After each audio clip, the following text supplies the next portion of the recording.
Hello ladies and gentlemen, my name is PhoenixJape, and this is the first ever episode of Video Game Revitalization. And on this wonderfully fantastic first episode, we're going to cover Galactic Civilizations II.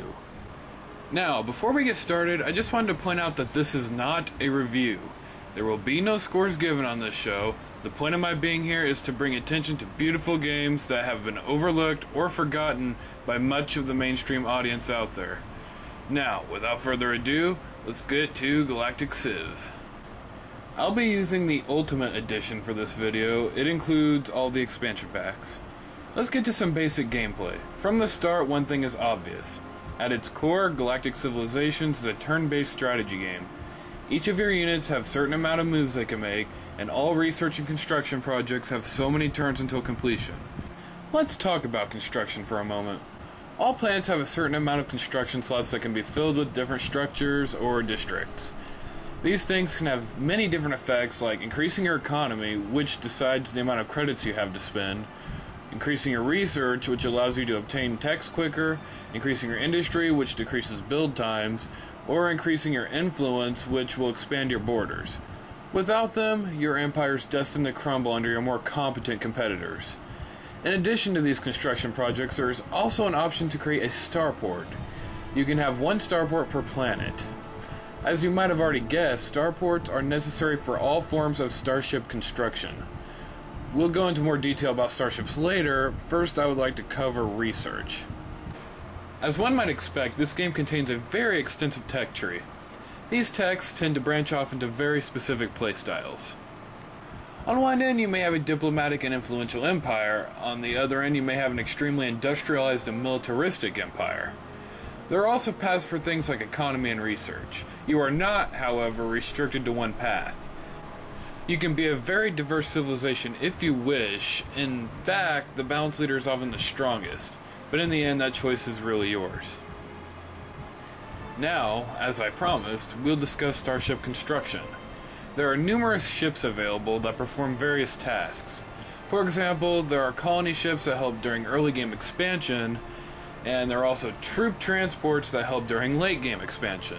They come highly recommended for any evil space Nazis or galactic conquerors. And of course, we have ships designed for battle. These dudes come in many shapes and sizes. On one end of the spectrum, you have fighters and light frigates. On the other end of the spectrum, you have battleships and dreadnoughts. Yes, dreadnoughts. Large ships like that, however, are very costly on purchase and upkeep. But they pack one hell of a punch.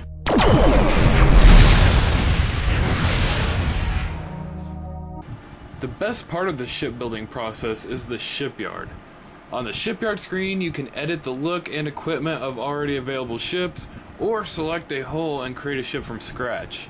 The customizer can be surprisingly deep, as you seem to have no noticeable limit for decorative parts. Unfortunately, the same can't be said for all the useful equipment. Engines, weapons, shields, sensors, etc. all take up a certain amount of hull space. The good news is there is a miniaturization tech that will allow you to equip your ships with more goodies. Let's see here. There's only one thing to do here.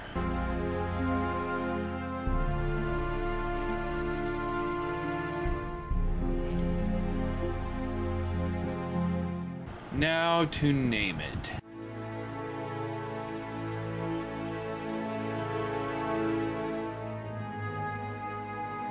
Now to take our ships into battle. Combat is what you would expect from a turn-based strategy game. You move your unit to attack their unit.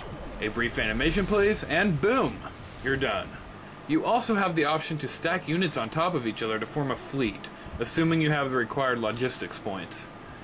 And when two opposing fleets make contact, that's when the fun begins.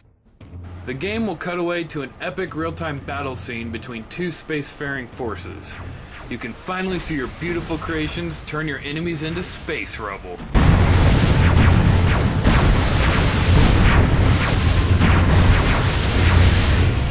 Although my shaft seems to be underperforming.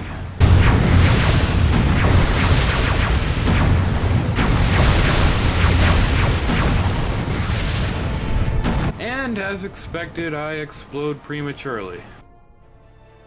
The diplomatic path is also available for those who hate to engage in evil violence.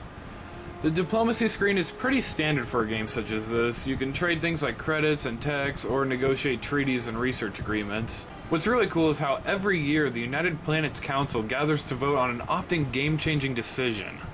The bigger the empire you have, the more of the council you control. All in all, this game is a must-buy for fans of turn-based strategy and sci-fi. Think of it as Sid Meier's Civilization, but in space. In fact, it's better than Civilization in some areas. Galciv 2 has many more features that I didn't mention, so if you want to find them out, I suggest purchasing this title. The last I checked, it was $20 on Steam, but don't quote me on that. This is a game that doesn't deserve to be forgotten, and maybe, with enough support, Galciv 2 may spawn a Galciv 3 in the future. Boom.